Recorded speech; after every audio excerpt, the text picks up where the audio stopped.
Kita tuh kalau seneng sama satu orang, kalau bahasa anak muda sekarang itu ngefan. Antum kalau ngefan sama satu orang itu, kita lihat orang-orang itu menunggu, menanti. Ana wallahi diingatkan oleh seorang tentang bagaimana indahnya berjumpa. Selamat datang di channel Kalam Syiar FM. Nahmaduhu wa nasta'inuhu wa nastaghfiruh. Sungguh segala puji hanya milik Allah. Hanya Dia yang pantas untuk dipuja dan dipuji. Segala kebaikan yang ada pada diri kita adalah murni karunia Allah. Segala kesuksesan yang dapat kita raih itu juga murni karena kebaikan Allah sama kita. Kita ini berada di kota Batu. Yang kita lihat banyak umat manusia menuju ke Batu. Mereka berbicara Batu itu indah. Pertanyaannya, siapa yang bikin kota Batu? Allah Jalla Jalaluh. Kita tahu tidak sah solat kita. Tidak diterima solat hamba tanpa mengatakan Alhamdulillahi Rabbil Alamin. Hanya Allah yang kita puji. Dan selalu kita memuji Allah. Kepadanya kita minta pertolongan. Karena Dialah Al-Aziz, Al-Qawi, Al-Matin. Dialah yang ala kulli syai'in qadir. Kebanyakan kita bersandar kepada kecerdasannya. Bergantung kepada kehebatan dan kekuatannya. Lupa. Kalau la haula wa la quwata illa billah. Dan kita memohon ampun kepada Allah atas dosa-dosa yang kita lakukan. Tiap hari nikmat Allah turun kepada kita. Dan tiap hari pula dosa-dosa kita diangkat, dipaparkan kepada Allah. Tapi Allah tutupi dosa-dosa kita. Andai bukan karena kebaikan Allah sama kita. Andai setiap kali kita berbuat dosa ditampakkan kepada umat manusia, kita nggak berani kumpul bersama di tempat ini. Ana pun tidak akan berani duduk di depan antum di sini untuk menyampaikan sesuatu. Kalau Allah bongkar dosa-dosa. Tapi Allah tutupin. Dan Allah buka pintu taubat buat kita. Namun kitanya yang kadangkala malas minta ampun sama Allah. Wa na'udzu billahi min syururi anfusina wa sayyiati a'malina. Dan kita berlindung kepada Allah dari kejahatan jiwa kita. Yang senantiasa memerintahkan kepada keburukan. Mengajak kepada kemaksiatan. Allah mengatakan innan nafsa la'ammaratun bisu. Sesungguhnya jiwa itu benar-benar memerintahkan kepada keburukan, jamaah. Susah diajak kepada kebaikan. Susah diajak datang ke rumah Allah. Antum bisa lihat jarang-jarang masjid itu sholat subuh rame. Ini memang tiap subuh seperti ini jamaahnya.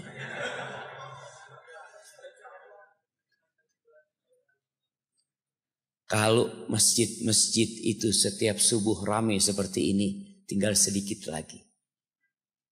Allah akan berikan kejayaan kepada umat Islam. Tapi tidak. Mungkin seperti ini sebulan sekali. Allahu Akbar jamaah. Asqalus salati 'alal munafiqin. Kata Nabi SAW, salat yang paling berat buat orang-orang munafik salatul isya wa salatul fajr. Sholat isya dan sholat subuh.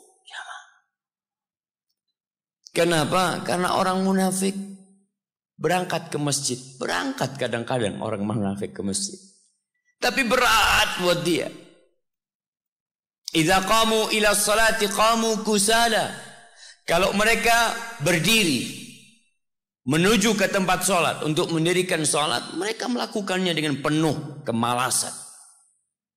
Yura'unan nas. Mereka riya, hanya pencitraan sholat. Makanya sholat subuh ini berat. Dan alhamdulillah kita bisa sholat subuh di masjid. Semoga kita bukan termasuk orang-orang munafik. Dan kita berlindung kepada Allah dari dampak buruk amal kita. Apa yang kita kerjakan jamaah. Terkadang kita beranggapan itu baik. Antum akan melihat beberapa hari ke depan umat Islam merayakan tahun baru. Tahun barunya siapa? Tahun baru Masehi. Al-Masih. Itu dinisbatkan kepada Nabi Isa alaihissalam. Yang diklaim anak Tuhan. Yang disembah. Yang dijadikan sekutu untuk Allah Al-Ahadus Samad. Lalu umat Islam merayakan tahun baru. Memang kata Nabi SAW, la tattabi'unna sanana man kana qablakum. Kalian itu akan mengikuti cara gaya orang-orang sebelum kalian. Kalian akan mengikuti mereka. Hadwal qudzati bil qudza. Shibran bi shibrin wa dhira'an bi dhira'in. Hatta law dakhalu juhra dhabbin la dakhaltum. Kalian itu akan mencontoh mereka, mengikuti mereka. Sama persis, sejengkal-sejengkal yang kalian tiru. Satu dhira', satu dhira'. Hadwal qudza. Qudza itu, antum tahu anak panah itu harus sama persis supaya dia itu enggak menyimpang ketika dilemparkan. Bulunya itu sama persis. Seperti itu kalian akan mengikuti mereka. Manhum ya Rasulullah, siapa yang akan kita ikutin? Al-Yahud wan Nasara. Orang-orang Yahudi dan Nasrani. Halaman. Faman kalau bukan mereka, siapa yang akan kalian ikut? Kenapa sih? Kok kita merayakan tahun 2019? Jemaah, kebanyakan manusia kalau antum buka Al-Quran, nanti ana minta antum buka pulang dari sini. Antum cari kalimat aktsaruhum. Kalimat aktsaruhum, kebanyakan mereka. Tidak ada satupun pujian buat kebanyakan manusia. Yang ada celaan buat mereka. Am tahsabu anna aktsarahum yasma'un aw yaqilun inhum kal an'am bal hum adallu sabila. Apakah engkau mengira kebanyakan mereka mendengar nasihat-nasihat yang disampaikan? Apakah engkau mengira kebanyakan mereka berakal, digunakan akalnya untuk memahami syariat Allah, agama Allah ini? Kata Allah, inhum kal an'am. Mereka tidak lain kecuali seperti binatang ternak, jamaah. Wallahi kebanyakan manusia itu seperti sapi. Kata siapa? Kata Allah. Seperti kambing, seperti onta. Enggak, afwan. Ana terputus menyampaikan ayatnya. Allah mengatakan, balhum adallu sabila. Mereka lebih parah daripada kambing dan sapi. Lebih tersesat daripada binatang ternak. Kebanyakan manusia. Jangan ikut kebanyakan manusia. Ikutlah yang sedikit. Yang kata Allah, wa qalilun min ibadiyas syakur. Sedikit dari hambaku yang pandai bersyukur. Allah sebutkan aktsaruhum itu 44 kali dalam Al-Quran. Ana lihat ya Allah. Antum lihat. Kita berlindung dari kejahatan jiwa kita dan dampak buruk dari amal-amal yang kita kerjakan. Kalau kita bicara tahun baru, umat Islam tuh punya kalender sendiri. Tapi coba antum tanyakan kepada diri antum. Nih kita berada di Masjid Muhammadiyah. Muhammadiyah itu punya kalender At-Taqwim Al-Hijri. Tapi pertanyaannya dipakai nggak dalam kehidupan kita? Siapa yang jamnya pakai kalender Hijriah? Hampir nggak ada. Karena semua gaji pakai Masehi. Padahal ibadah kita itu semua hubungannya dengan kalender Hijriah. Sebagian sudah tua, sudah umur 40, 50, bahkan 60 tahun. Coba tanyakan, Bapak bisa sebutkan bulan-bulan Islam? Sebagian nggak paham. Apalagi kebanyakan manusia. Maka banggalah antum sebagai muslim. Kita berlindung kepada Allah. Semoga kita diselamatkan dari keburukan-keburukan amalan kita. Man yahdillah fala mudhillalah wa man yudlilhu fala hadiyalah. Barang siapa yang diberi petunjuk oleh Allah, maka tidak satu pun yang dapat menyesatkannya. Dan sebaliknya barang siapa yang disesatkan dalam kehidupan ini, walaupun 1000 ustadz didatangkan, 1.000.000 kiai diminta nasihatnya, dia tidak akan berpindah dari kesesatan tersebut. Maka bersyukurlah yang mendapatkan hidayah. Dan terus pinta hidayah Allah dengan mengatakan ihdinas siratal mustaqim. Antum tahu bagaimana putranya Nabi Nuh alaihissalam, bapaknya Nabi, anaknya kafir. Antum lihat bagaimana Nabi Lut alaihissalam, suaminya Nabi, istrinya, na'udzubillah. Antum lihat bagaimana Nabi Ibrahim alaihissalam, Khalilur Rahman, Abul Anbiya, Khalilur Rahman, kekasih Allah, bapaknya para nabi. Bapaknya sendiri Azar, kafir, bahkan pembuat berhala. Wallahi kalau bicara hidayah jamaah, kita harus bersyukur kita dipilih sama Allah mendapatkan hidayah. Pernah Bishr Al-Hafi, Bishr namanya, seorang yang dikenal zuhud dan ahli ibadah. Suatu hari Bishr itu habis salat Isya pulang ke rumahnya. Masuk ke rumahnya, Assalamualaikum. Terus dia di pintu rumahnya, diam. Keluarganya bingung. Dia diam di pintu rumahnya jamaah sampai adzan subuh. Dia nggak masuk. Lalu dia ditanya, kenapa engkau tadi malam kok nggak masuk sampai subuh? Jadi, iya, aku ingat sama Allah. Aku ingat dengan Bishr An-Nasrani. Ada Bishr yang Nasrani, ada Bishr yang Yahudi, ada Bishr yang Majusi. Tapi Allah jadikan aku Bishr yang Muslim, kata dia. Apa sih kebaikan aku sehingga Allah pilih aku menjadi Bishr yang Muslim? Gak ada kecuali kebaikan Allah sama kita. Allah memilih kita dapat hidayah ini, Allah jemaah. Maka kita harus bersyukur atas nikmat hidayah.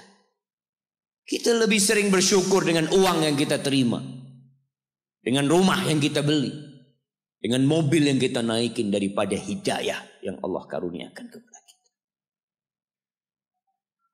Asyhadu an la ilaha illallah wa asyhadu anna Muhammadan abduhu wa rasuluh. Sallallahu alaihi wa ala alihi wa ashabihi wa man tabi'ahum bi ihsanin ila yaumiddin. Ya Allah, semoga salawatmu, salam berkah dan nikmatmu senantiasa engkau curahkan untuk hamba kekasihmu untuk baginda Nabi kita Muhammad sallallahu alaihi wasallam, untuk manusia terindah yang pernah menginjakkan kakinya di muka bumi. Allahu Akbar. Antum kebayang nggak kalau ketemu Nabi sallallahu alaihi wasallam? Kita tuh kalau senang sama satu orang, kalau bahasa anak muda sekarang itu ngefan. Antum kalau ngefan sama satu orang itu, kita lihat orang-orang itu menunggu, menanti.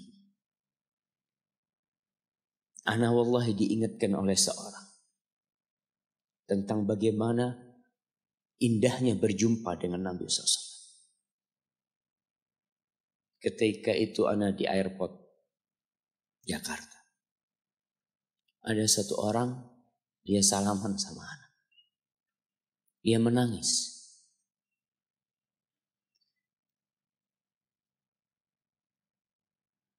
Dia mengatakan, Ustaz, ana sering nonton kajian Ustaz. Ana senang sama Ustaz. Dia mengatakan, ana nangis ini Ustaz. Ana bahagia Ustaz bisa berjumpa Ustaz. Lalu gimana bahagianya kalau berjumpa dengan Nabi Muhammad SAW? Itu kalau kita cinta sama Nabi. Kebanyakan kita hanya pandai berbicara tentang cinta. Benarkah antum mencintai Rasul sallallahu alaihi wasallam? Benarkah kita mencintai Allah Jalla Jalaluh?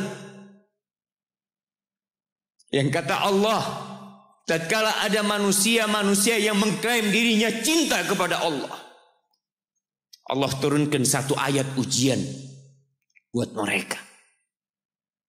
Allah mengatakan, "Qul in kuntum tuhibbunallah fattabi'uni yuhibbukumullah wa yaghfir lakum dzunubakum."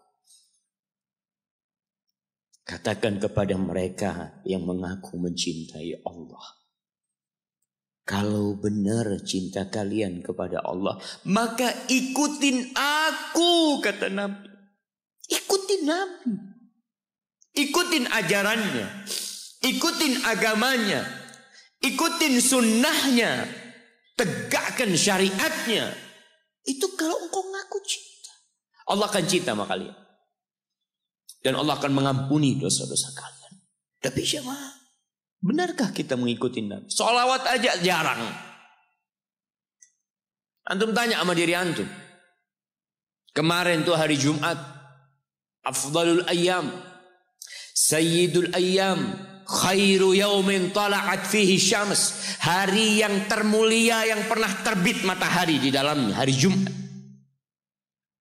Itu kata Nabi SAW, fa'akthiru fihi as-salata alaihi. Kalian banyak-banyak bersalawat kepadaku pada hari itu. Antum tanya, berapa kali antum bersalawat buat Nabi pada hari Jumat kemarin?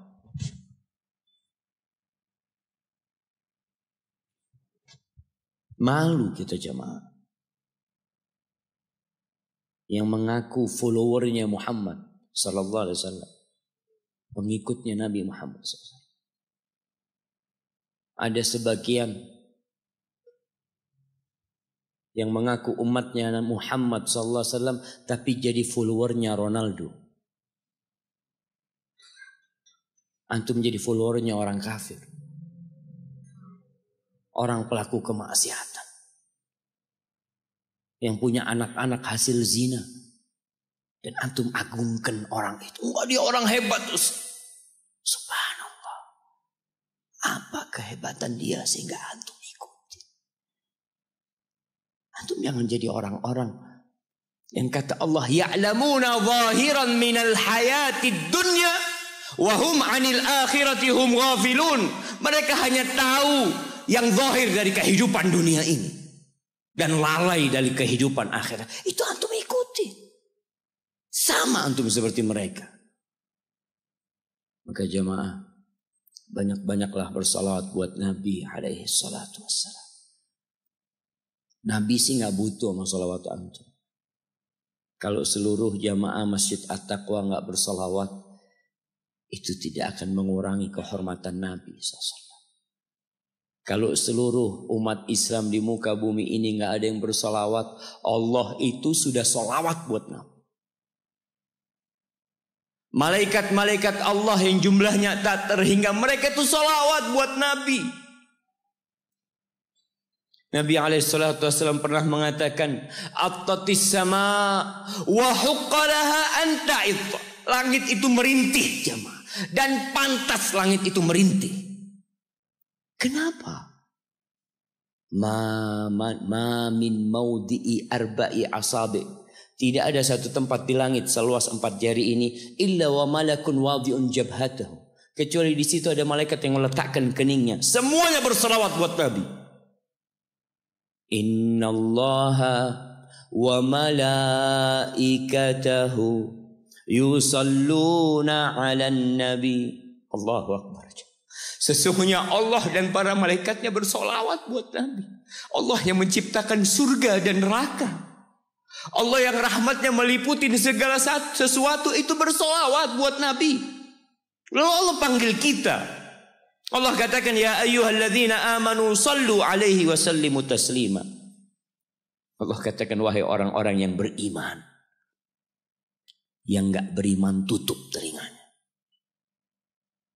Allah hanya panggil yang beriman. Allah hendak memberikan hadiah yang agung buat orang-orang yang beriman. Kalian bersolawatlah dan bersalamlah buat Nabi alaihi salatu wassalam.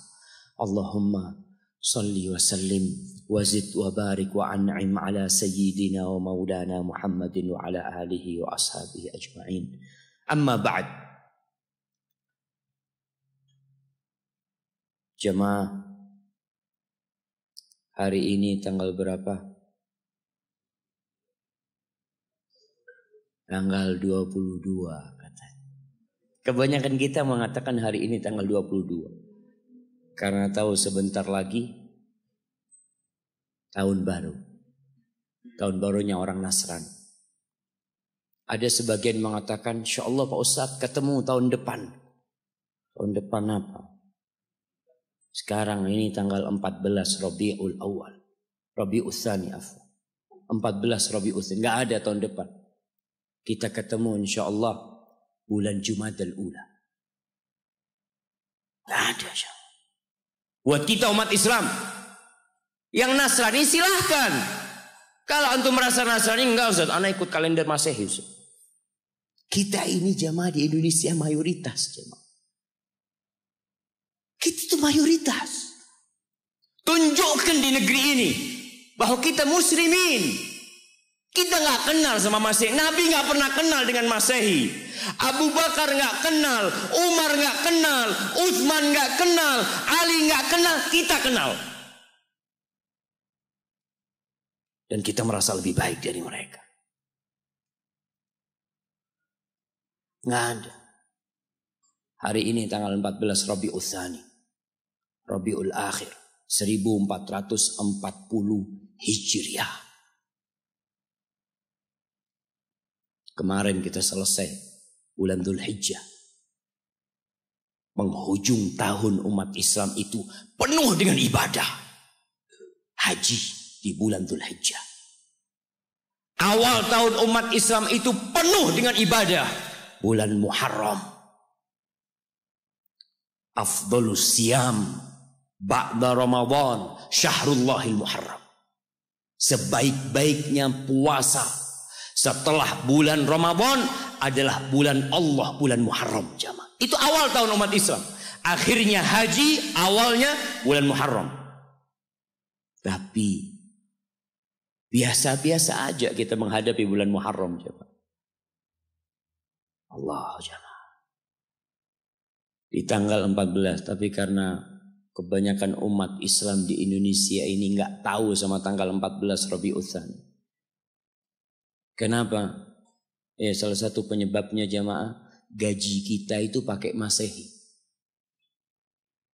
Coba gajinya pakai Hijriah, insya Allah hafal semua umat Islam. Karena yang dia hafal itu dunianya, bukan karena cinta dengan Hijriah, bukan Ustaz. Kenapa? Ya karena gajinya pakai bulan Islam. Terpaksa ya harus menghafal. untuk bayar utang. Betul jemaah.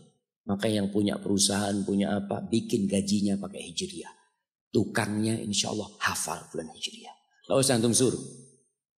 Gak usah disuruh. Insya Allah dia akan menghafal. Tanggal 22 Desember ditentukan oleh Bung Karno menjadi Hari Ibu. Iya. Oleh Bung Karno, oleh siapa? Tanggal 22 ini bukan Hari Ibu sedunia jemaah. Bukan. Di setiap negara punya Hari Ibu. Ada yang bulan Mei, ada yang macam-macam bulan mereka. Mereka menentukan Hari Ibu. Antum baca sejarahnya. Ana wallahu a'lam ya. Kadangkala sejarah itu dibikin. Ada yang mengatakan ditentukan Hari Ibu karena banyak yang protes dengan Hari Kartini. Umat Islam banyak yang protes atau sebagian orang protes karena Ibunda Kartini hanya ya seorang wanita yang dari mana? Dari Jepara apa dari? Iya, sana aja. Sebatas itu dia. Kenapa kok harus merayakan harinya dia? Hari Ibu nggak ada. Akhirnya dibikinlah oleh Bung Karno Hari Ibu. Allahu alam, tapi mungkin berita yang Anda baca salah. Tapi ketahuilah jamaah bahwa umat Islam tidak kenal dengan Hari Ibu.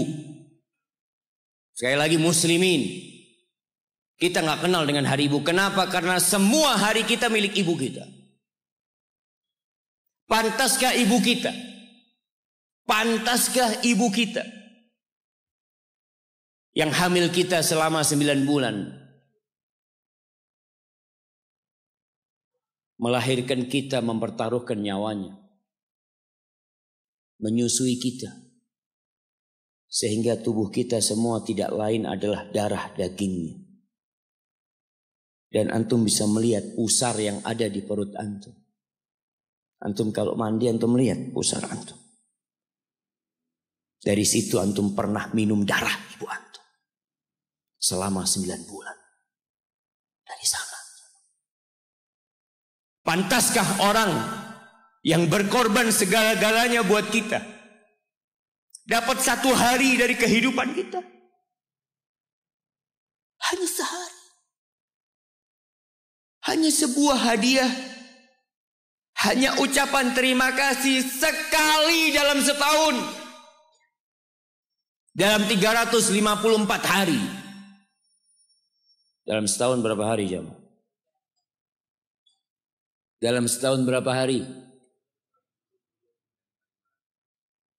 354 atau 355. Itu umat Islam. Kalender Hijriah. Tapi kalau antum pakai kalender Masehi 360, 65. Kita umat Islam. Apakah pantas ibu kita hanya dapat 1 hari? Kata Nabi SAW, "Raghima anfuh, thumma raghima anfuh, thumma raghima anfuh, qila man ya Rasulullah." Celaka itu orang, sengsara itu orang, penuh dengan debu hidungnya itu orang. Qila, siapa ya Rasulullah SAW? Siapa orang itu? Man adraka walidayhi au ahadahuma thumma lam yadkhulil jannah. Orang yang hidup bersama orang tuanya. Satu atau kedua-duanya. Dia hidup mendapatin 1 atau 2 orang tuanya masih hidup. Celaka orang ini kalau ternyata nggak bisa masuk surga dia jemaah. Jemaah. Pintu surga yang paling indah kata Nabi SAW. Itu orang tua kita. Bapak ibu kita. Dan dia dekat sama kita. Dialah yang melahirkan kita. Dialah yang punya jasa besar sama kita. Kalau kepada mereka antum nggak bisa masuk surga lewat keduanya, antum mau lewat pintu yang mana masuk surga? Ustaz, ana mau masuk lewat pintu sodakoh. Bisa jadi sodakoh antum hanya pencitraan dari antum. Karena sama orang tua antum nggak baik. Antum berbuat baik sama manusia, antum bangun masjid, antum bantu anak yatim, ama orang tua sendiri nggak baik. Berarti antum riak selama ini berbuat.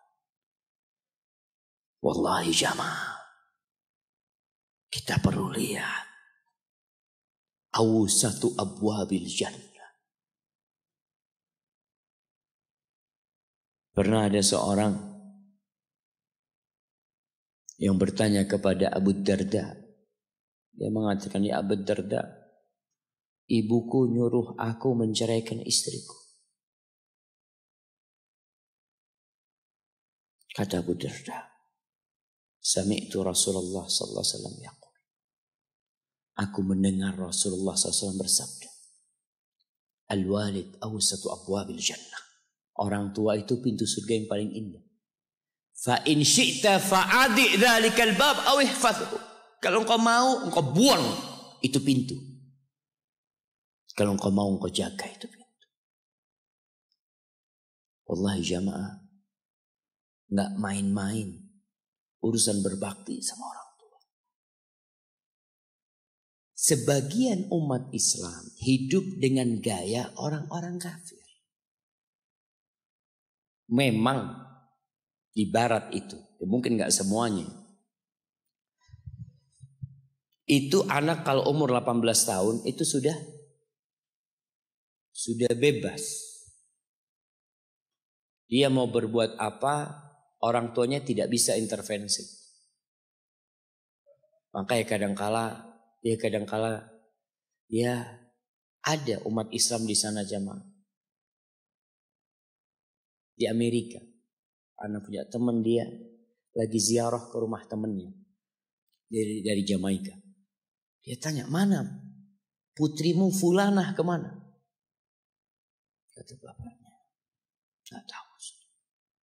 Sudah mau jadi pelacur, mau jadi penyanyi, mau jadi apa? Orang tua sudah tidak bisa intervensi. Itu dalam kehidupan mereka.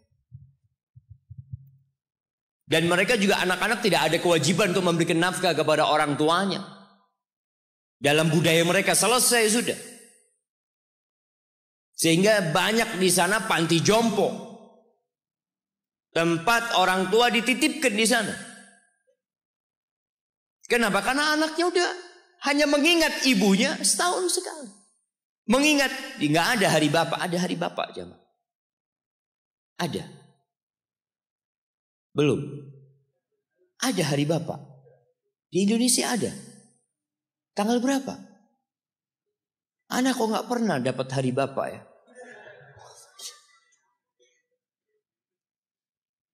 Jamaah, kunu du'atan wa antum saumitun. Pesan salah satu ulama mengatakan, jadilah kalian penyeru kepada Islam. Juru dakwah dalam kondisi antum diem. Nggak bicara, tapi antum pendakwah. Bingung gimana mau jadi pendakwah Ustaz kalau diem. Dikatakan bil akhlak.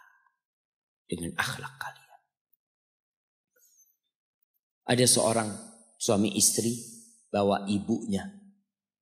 Kalau nggak salah, dari Timur Tengah sana dibawa ke Amerika. Berobat ibunya.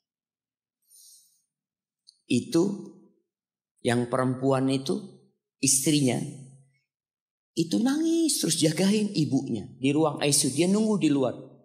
Dia tungguin ibunya, suaminya kadang-kala keluar. Perawatnya itu heran ngelihat dia ini penampilannya gak seperti biasanya di Amerika. Maka perawatnya penasaran tanya, anti kok nangis terus, kata dia. Siapa yang sakit ini? Kata perempuan itu, mertua anak, kata dia. Mertua. Anti begitu pedulinya sama mertua anti, kata dia. Ana sama ibu ana sendiri nggak tahu kemana ibu ana. Ana hanya ingat sekali dalam setahun ana kirim hadiah buat ibu ana, kata dia. Lalu perempuan ini mengatakan, ana muslimah, kata aku seorang muslim. Apa itu Islam, kata dia. Diceritakan tentang Islam sama dia. Akhirnya wanita ini tertarik untuk masuk Islam. Dikasih buku, berangkat ke Islamic Center, masuk Islam jamaah. Hanya melihat akhlak seorang muslim berbakti kepada orang tuanya. Hanya melihat. Dia nggak bicara apa-apa. Ahibbati fillah.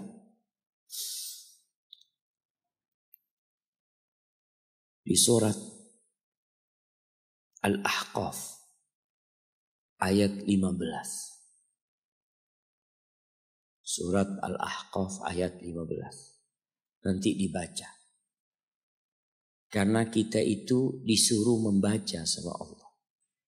Iqra. Dan alhamdulillah semua bisa bawa Quran. Walaupun tidak dalam mushaf, tapi dalam HP-nya. Itu semua punya. Coba yang punya HP dibuka. Buka HP-nya. Malu kalau ada muslim punya HP, nggak ada aplikasi Al-Quran di dalam. WhatsApp ada, YouTube ada, Facebook ada, game ada. Quran ada. Quran terjemahan. Di mana Pak Ustaz download Quran terjemahan? Subhanallah. Seharusnya pertama antum beli HP yang di-download adalah Al-Quran. Allah mengatakan wa wassaynal insana biwalidayhi ihsana. Kata Allah, kami mewasiatkan kepada manusia, memerintahkan kepada manusia agar berbuat baik kepada kedua orang tuanya. Jadi yang nyuruh antum berbuat baik itu bukan paman antum, bukan ustadz, tapi Allah. Allah perintahkan kepada kita untuk berbuat baik sama orang tua. Walaupun orang tua antum kafir. Ada sebagian pertanyaan yang kadang kala datang mengatakan, Ustadz, anak ini dibuang sama orang tua anak dulu Ustadz. Ana punya bapak menceraikan ibu ana. Ibu ana akhirnya bekerja, bapak ana bekerja, ana dititipkan ke kakek dan nenek. Sekarang ketika ana sukses, bapak ibu ana ingin ana berbakti sama dia. Subhanallah, yang nyuruh antum berbakti bukan bapak ibu antum, tapi yang menciptakan antum yang nyuruh antum berbakti. Cukup tubuh antum itu berasal dari darah orang tua antum. Lalu antum berpikir gak mau berbakti sama orang tua.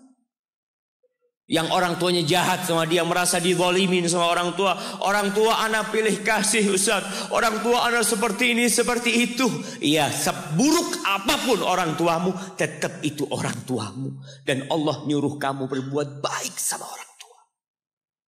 Wallahi jamaah, ada seorang syekh cerita dalam salah satu ceramahnya, cerita tentang seorang dokter perempuan di sana, di Arab sana. Ada seorang anak lelaki bawa ibunya. Bawa ibunya masuk ke dokter ini, subhanallah.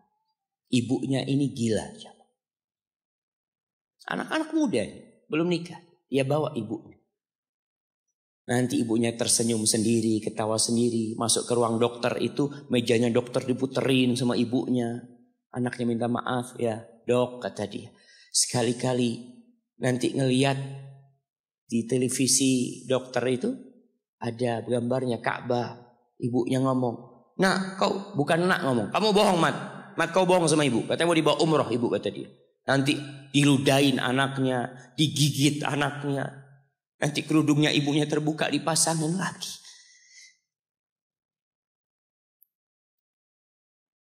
Itu dokter tanya sama anaknya, ini siapa? Ibu anak, kata dia. Sejak kapan dia seperti ini? Sejak lahir. Loh, terus gimana engkau bisa lahir? Iya, sama kakek ana, ibu ana dinikahkan. Tapi 10 bulan diceraikan. Ya karena seperti ini Pak. Ana akhir dari rahim ibu ana. Dan seperti ini kelakuan. Iya kata dia. Engkau berbakti sama dia, kata dia. Dia kan gak kenal sama engkau. Iya dia gak tahu sama ana. Tapi Allah tahu kalau dia ibu ana kan. Allah tahu kalau dia ibu ana. Ana harus berbakti. Ditanya ibumu sakit apa? Ibu kena gula. Kata dia kena. Setelah dikasih resep. Itu dokter cerita. Pasiennya keluar ditutup pintunya. Dokter ini nangis. Dia mengatakan, ana sering dengar ceramah tentang birrul walidain. Ana sering mendengarkan tausiah ustaz tentang berbakti kepada orang tua. Tapi ana baru sekarang melihat kebaktian seorang anak sama orang tuanya. Ibunya gila, dia tetap berbakti. Dan dia mengatakan, iya ibu ana gak tahu sama ana. Tapi Allah tahu kalau dia ibu ana. Dan yang ngasih wasiat supaya kita berbakti sama orang tua itu Allah jemaah. Apapun yang dilakukan orang tua kita.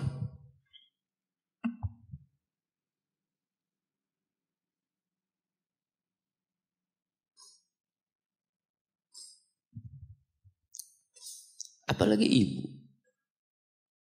Allah katakan hamalathu ummuhu kurha wa wada'athu kurha. Ibu kita, hamil kita itu dalam kondisi yang sulit.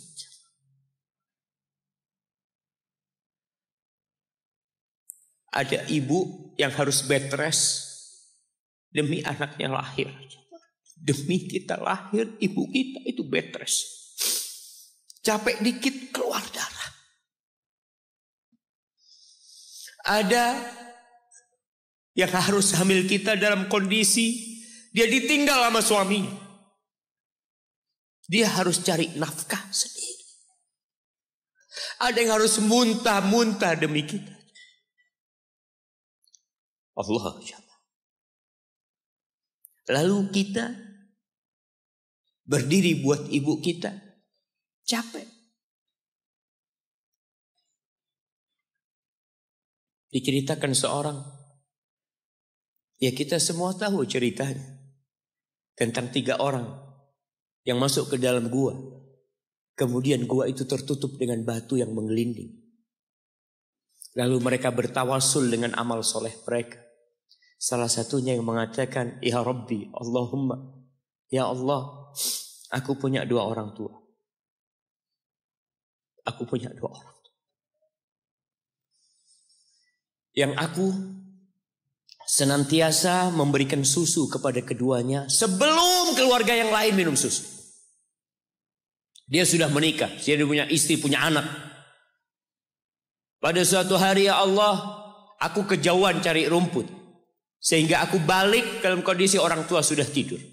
Maka aku peraskan susu buat keduanya ya Allah. Allah tahu, tapi dia mau cerita sama Allah. Dia ingin tawasul dengan amal soleh dia. Lalu aku taruh di wadah. Aku datang ke bapak ibuku, mereka tidur. Maka aku berdiri di hadapan kedua. Jamaah, bukankah bisa dia taruh di sebelah meja ibunya susu itu?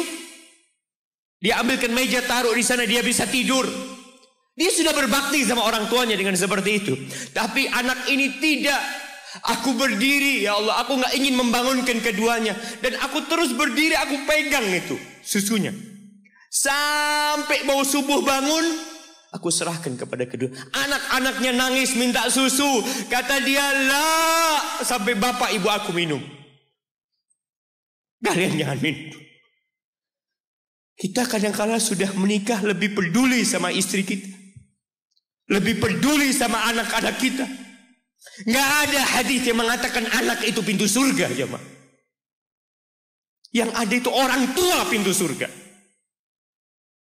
Kita peduli sama anak-anak kita. Beli oleh-oleh buat istrinya. Ditelepon istrinya mau apa, kepingin apa. Pernahkah engkau telepon ibumu? Tanya, Umi kepingin apa Umi? Ana lagi dalam perjalanan Umi. Jamaah, itu anak Masya Allah. Dia berdiri. Kenapa dia kuat jamaah? Karena dia tahu Allah yang nyuruh dia berbakti. Mungkin tidak ada yang melihat berdirinya dia.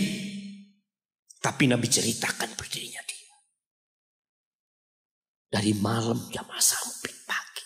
Berapa jam dia ingat, ibuku hamil aku 9 bulan. Capek. Ana semakin tahu dengan tugas besar seorang ibu dan pengorbanan seorang ibu. Setelah Ana menikah. Setelah Ana tahu bagaimana istri Ana hamil.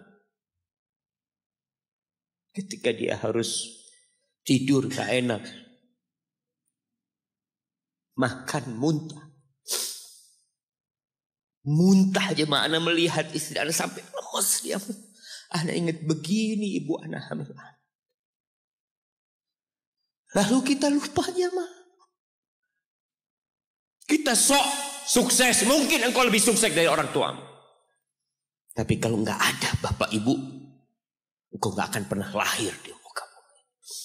Allah ceritakan ibunya hamil dia. Wa wada'athu kurha.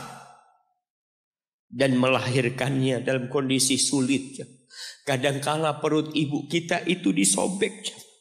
Demi kita keluar dari perut ibu kita. Antum meninggalkan luka di ibu. Itu dijahit. Kalau antum anak ketiga, Allahu Akbar. Berapa kali dibelah perut ibu kita coba. Tubuhnya jadi jelek gara-gara kita. Tapi dia nggak peduli, yang penting antum lahir dengan selamat. Kalau ibu kita dikasih pilihan, ini nggak bisa diselamatkan dua-dua. Salah satunya akan meninggal dulu. Kira-kira apa kata ibu antum? Iya, nggak apa-apa dok, selamatkan bayinya dok. Nggak apa-apa dok, biar dia lahir dok. Subhanallah.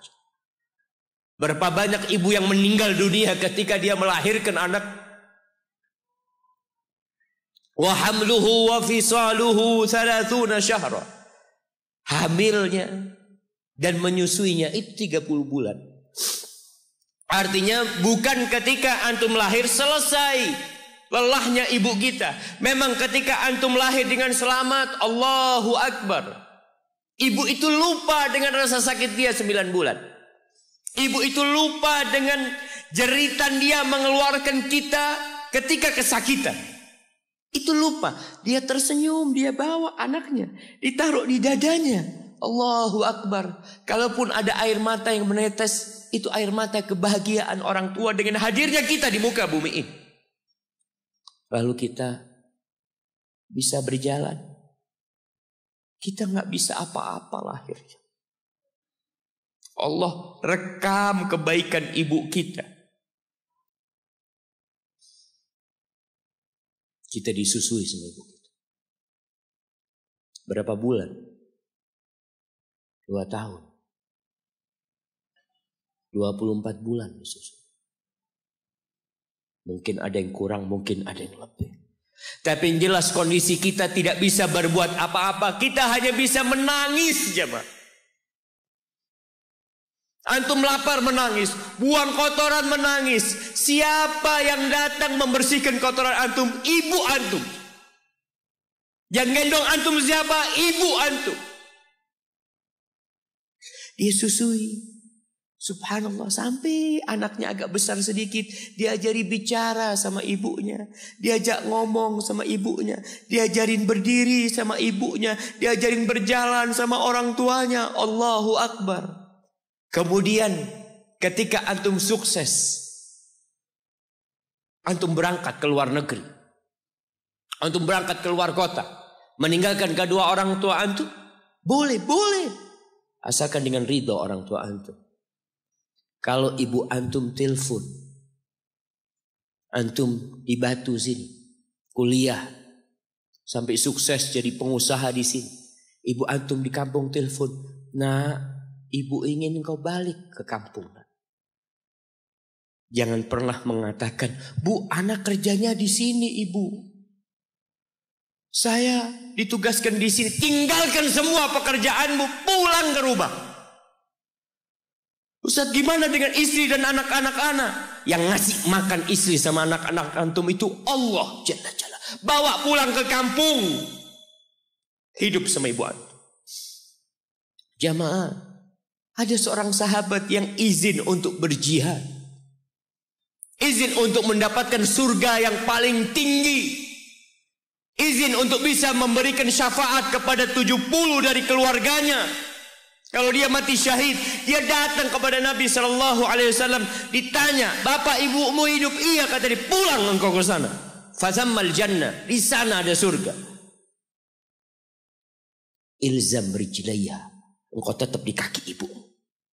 Ini mau jihad, bukan mau cari fulus, jemaah. Bukan mau cari kenikmatan dunia. Dia mau cari surga. Tapi pintu surga yang paling baik orang tua dapat jauh-jauh. Jamaah, Allah, ketika antum nangis di kasur ibu di dapur lagi masak, dimatikan kompornya, dia datang jumpai antum. Antum lihat, anak sering lihat ketika kajian, bagaimana seorang ibu yang gendong anaknya yang nangis. Dia ingin dengarkan kajian, tapi engkau menghalangi dia untuk mendengarkan kajian dengan baik. Dia harus gendong. Kadang-kadang nggak boleh deket-deket kajian, yang bawa anak tempatnya lain, dan dia nurut. Engkau ganggu hidup dia dari sejak engkau lahir. Kemudian setelah engkau dewasa, engkau nggak berbakti sama ibu. Lupa dengan wa hamluhu wa fisaluhu 30 syahr. Di masa Umar bin Khattab, ada seorang yang datang kepada Umar mengatakan, "Ya Amirul Mukminin, aku ini jadi kendaraan buat ibu. Aku ini yang membersihkan kotoran ibu. Dan aku palingkan wajahku. Ibuku sudah lumpuh, gak bisa apa-apa. Dan aku berusaha untuk berbakti sama dia. Aturani qad jazaituha." Gimana menurut?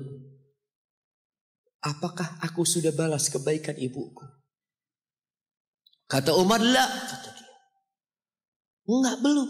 Ya Amirul Mukminin, bukankah aku sekarang ini telah berbuat kepada ibuku seperti ibuku berbuat kepadaku waktu aku kecil?"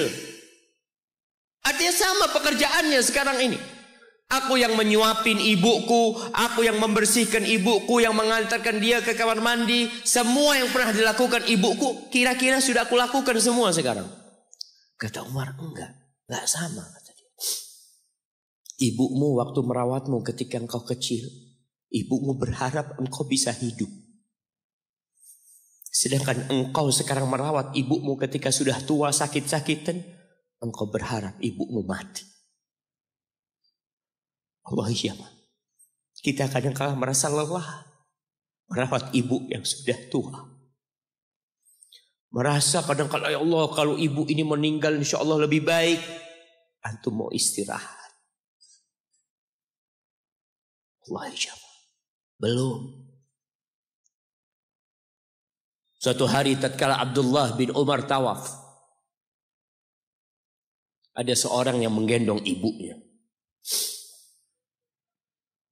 Sambil dia bersenandung mengatakan, "Inni anal ba'iru hal mudhallalu in udhirat rikabuha lam udhar."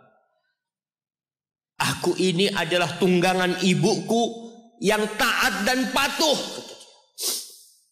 Kalau tunggangan-tunggangan lain itu dikagetin, kaget. Aku tidak pernah membuat ibuku kaget di atas punggungku. Lalu bertemu dengan Abdullah bin Umar bin Khattab. Ia bertanya, kira-kira aku sudah balas enggak kebaikan ibuku? Aku ini bawa ibuku dari Yaman. Dari Yaman. Mungkin 2000 kilometer. Dia gendong ibu. Sampai melaksanakan ibadah haji semua dia di punggung, ibunya di punggungnya. Dia tanya, aku sudah balas enggak kebaikan ibuku? Apa kata Abdullah bin Umar bin Khattab? Wala bi talqatin min talaqat. Rasa sakit ibumu ketika dia mengeluarkanmu, yang ibu itu kesakitan, satu rasa sakitnya belum engkau balas. Bagaimana dengan kebaikan dia yang lainnya? Tapi engkau telah berbuat baik kepada ibu. Maka kita nggak boleh merasa sudah berbuat baik sama ibu kita. Apalagi merasa sudah balas budi. Na'udzubillah min dzalik. Lalu Allah ceritakan kondisi manusia. Tetap kita masih di surat Al-Ahqaf ayat 15. Allah mengatakan hatta idza balagha ashuddahu wa balagha arba'ina sana. Sampai ketika manusia ini mencapai masa mudanya, masa kuatnya, sampai umur 40 tahun, orang ini berkata, qala rabbi auzi'ni an ashkura ni'mataka allati an'amta alayya wa ala walidayya wa an a'mala salihan tardah wa aslih li fi dhurriyyati inni tubtu ilaika wa inni minal muslimin. Ini doa yang dianjurkan dibaca kalau orang umurnya 40 tahun. Kebanyakan kita 40 tahun juga nggak baca doa ini. Kenapa? Kita kurang peduli dengan ajaran agama kita.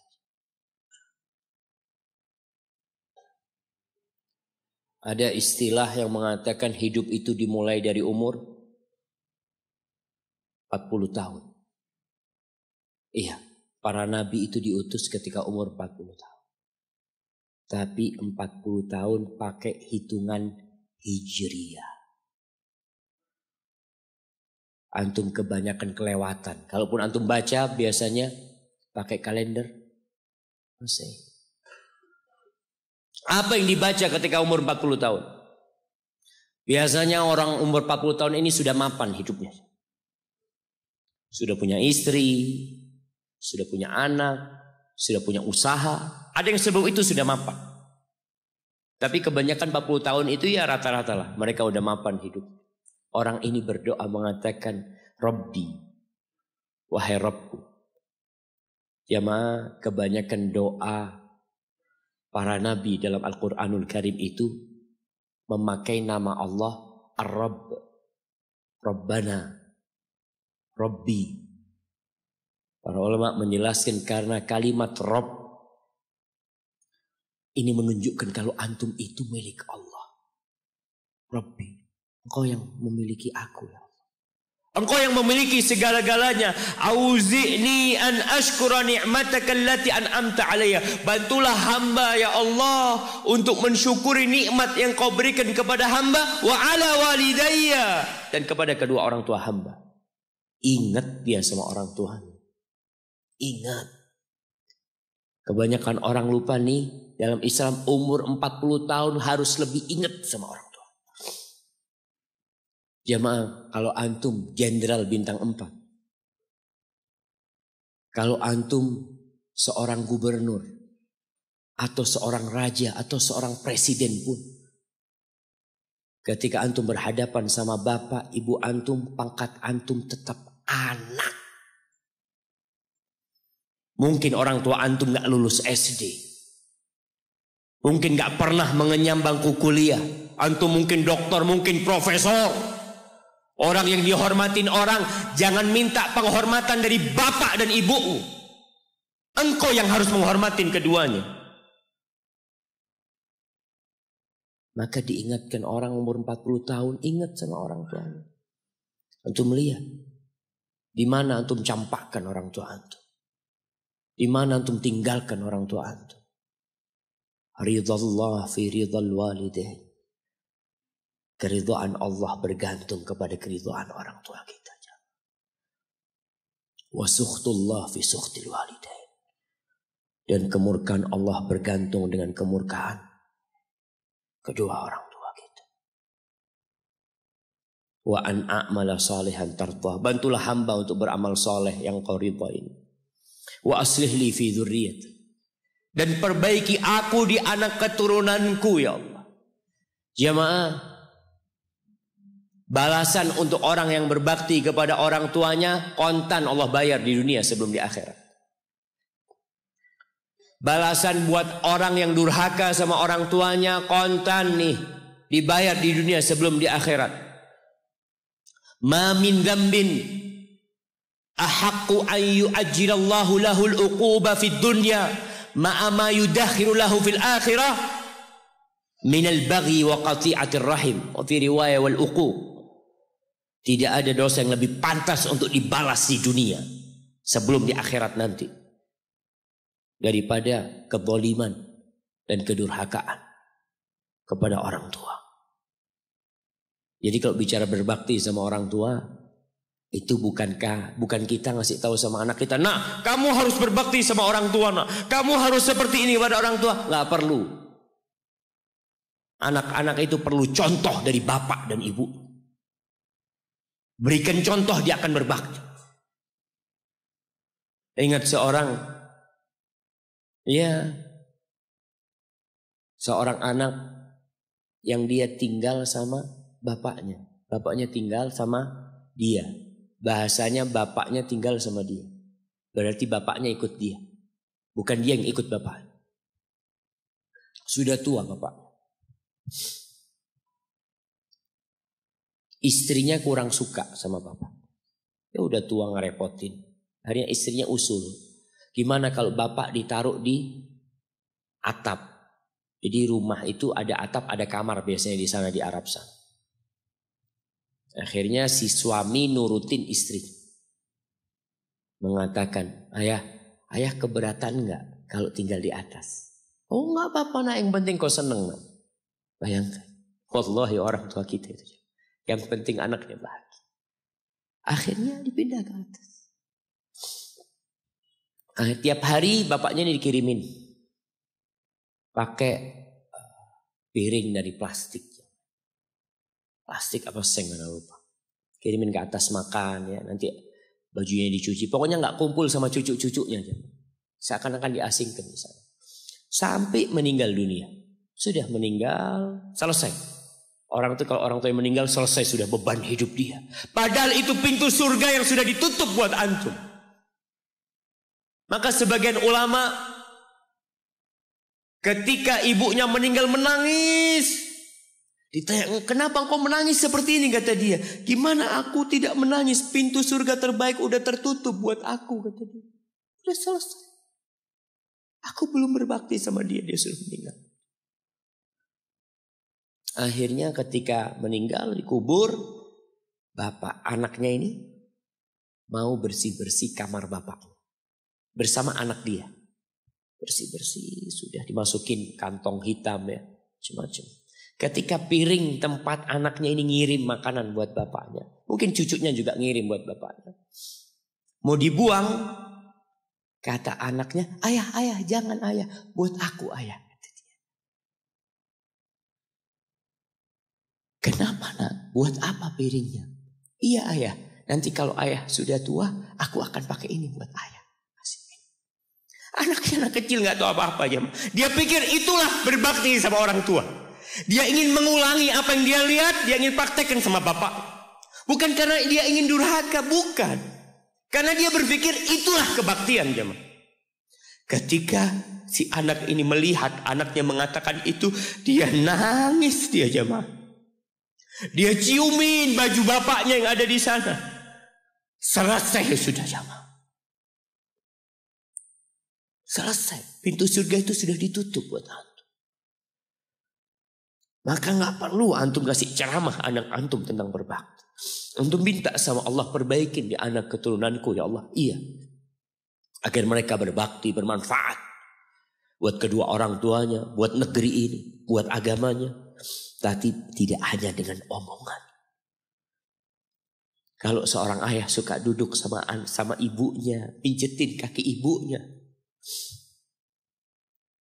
Antum suka ambilin sandal buat bapak antum. Kadangkala kan orang kalau pakai sandal masuk rumah itu sandalnya ngadep ke rumah. Antum suka belokin. Antum keluar dari masjid sandal bapak antum lurusin. Antum gak usah suruh anak antum melakukan itu sama antum. Dia akan lakukan itu sendiri. Birrul walidain, berbakti kepada ibu khusus. Itu bukan ceramah yang disampaikan. Bukan pidato yang disampaikan oleh seorang orator. Enggak. Tapi sesuatu yang kita praktekkan dalam kehidupan. Inni tubtu ilaika wa inni minal muslimin. Ya Allah, aku taubat ya Allah. Aku mohon ampun kepadamu. Aku termasuk orang-orang yang berserah diri kepadamu. Jamaah, man ahqun nas bi husni sahabat. Siapakah manusia yang paling pantas mendapatkan kedekatan kita sama dia? Sahabati. Bukan hanya servis dari kita, tapi pendampingan dari kita. Kita lebih sering duduk sama sahib-sahib kita. Ini ketika sahabat bertanya, siapa ya Rasul sallallahu alaihi wasallam? Qala ummuk, ibumu.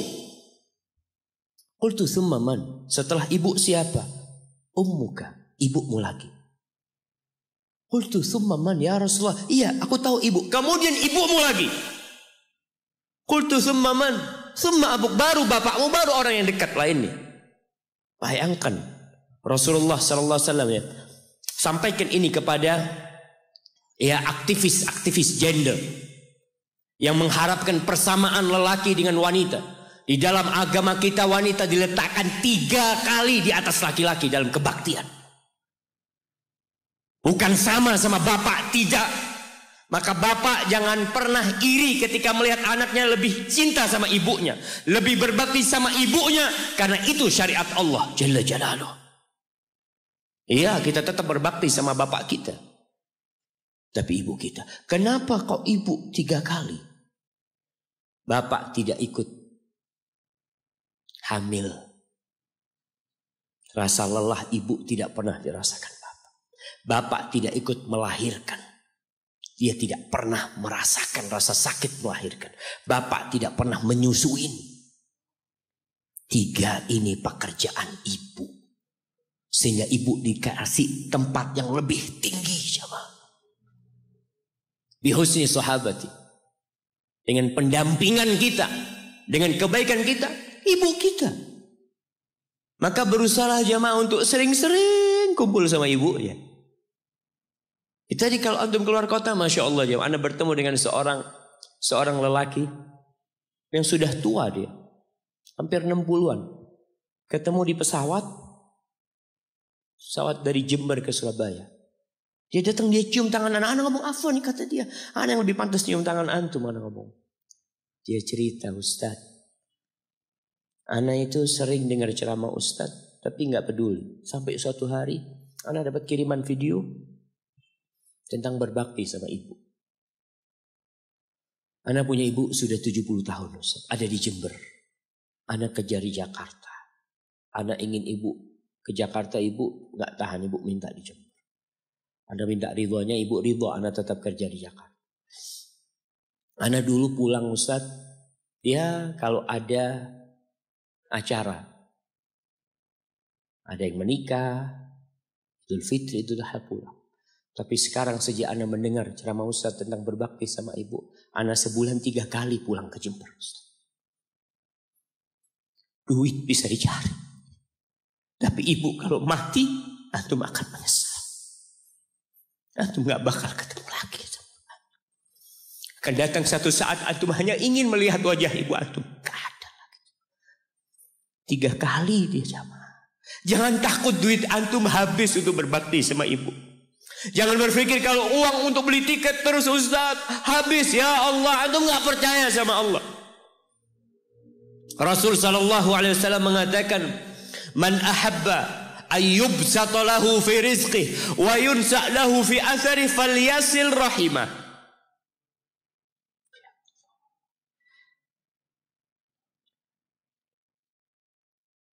Barang siapa yang ingin rizkinya diluaskan, barang siapa yang ingin umurnya dipanjangkan, apa yang dia lakukan? Sambung rahimnya. Sambung rahim. Rahim kita sendiri, ibu kita. Kita dari sana keluar. Itu yang paling berhak mendapatkan kebaktian kita. Antum jangan takut kehabisan waktu. Ketika antum berbakti sama orang tua, Allah berkahin waktu antum. Jangan takut duit antum habis, Allah lipat gandakan apa yang antum keluarkan. Tapi kadang-kala kita nggak yakin. Kita berpikir hitung-hitungan, aduh anak kalau ngasih orang tua berangkat pulang berapa, kalau dihitung aduh nggak masuk Ustaz hitungannya. Antum biarkan malaikat yang itu.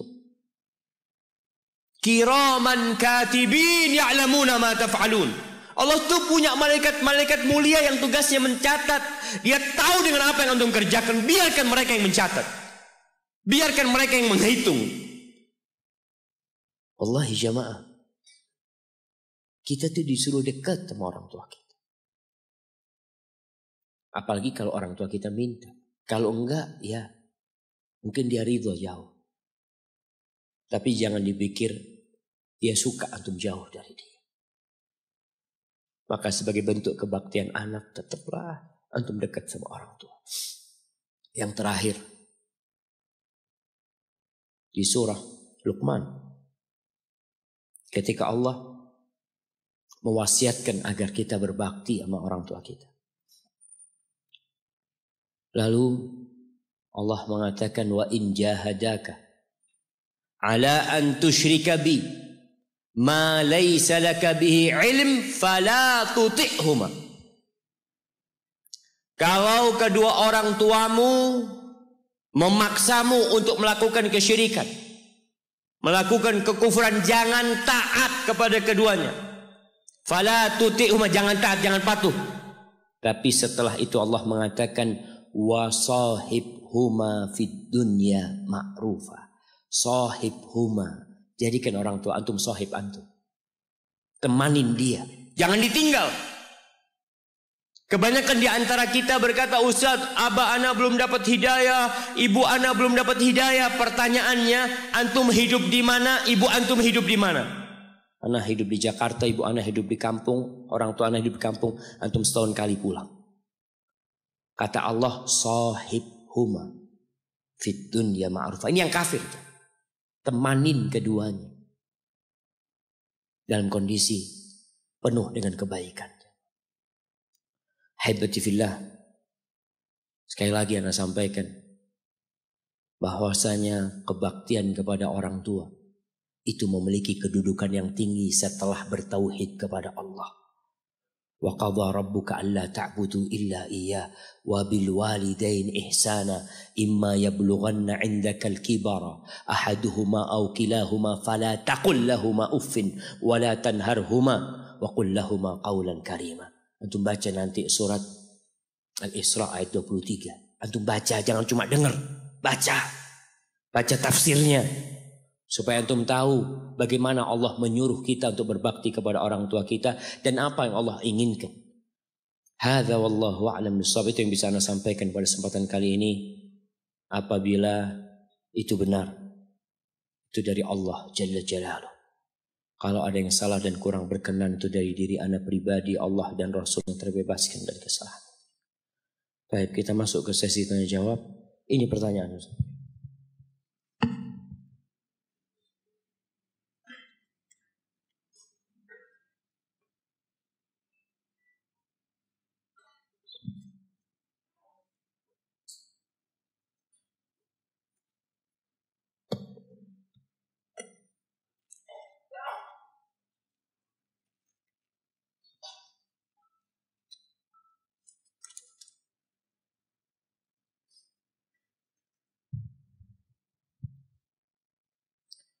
Bagaimana sikap seorang istri yang suaminya sudah mengenal manhaj salaf, tapi ibunya si istri menginginkan anaknya berislam yang biasa-biasa saja seperti kebanyakan orang.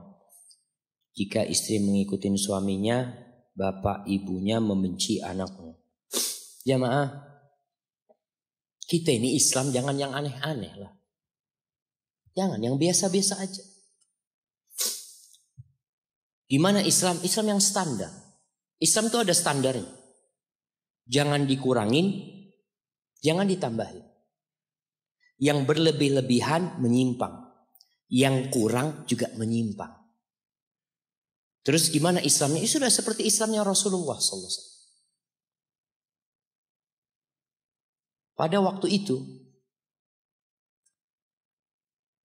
di surat Al-Baqarah, ketika Allah menceritakan tentang orang-orang munafikin. Orang munafik itu ada jemaah yang sholat di belakang Nabi. Jadi makmumnya Nabi SAW. Munafik jadi makmumnya Nabi. Jangan dipikir yang hadir di masjid ini semuanya Islam beneran jemaah. Di masjid Nabi aja pentolan orang-orang munafikin ada. Wa idza qila lahum aminu kama amanan nas. Apabila dikatakan kepada mereka, berimanlah kalian seperti berimannya manusia. Itu biasa-biasa aja lah. Seperti berimannya para sahabat Nabi.